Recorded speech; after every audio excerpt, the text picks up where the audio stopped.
protest against the center was announced days in advance and drew a crowd of people that filled a city block. They cheered speakers who denounced the proposed Islamic center as an affront to the terror victims and their families. A banner behind an impromptu stage summed up another key concern of opponents. It read, "Stop Sharia law before it stops you." To support Sharia law is an act of treason against the United States.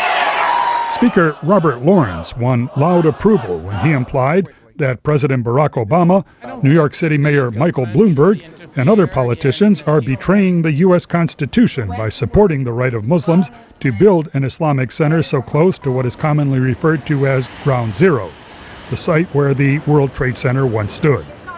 Speaking on the perceived threat posed by Sharia, protest organizer Beth Galinsky cited instances in countries where Islamic fundamentalists stone people to death, deny education to women, and repress non-Muslims. When you are told to accept as equal to our own a system of values and social mores that is harsh and cruel, you will stand up across the country and proclaim, "I'm sorry, Imam, hear this. Sharia is not good for women and other living things." The Imam she referred to as Faisal Abdul Rauf, who is behind the proposed Islamic Center. He emigrated to the United States 45 years ago. He currently is on a Middle East speaking tour sponsored by the U.S. State Department.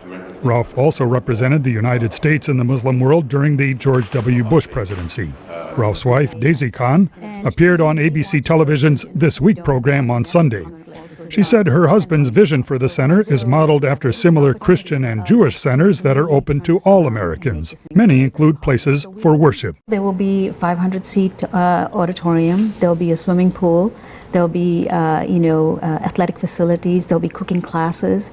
There will be schools, small education forums, conferences, and it's basically become a place where ideas can be exchanged.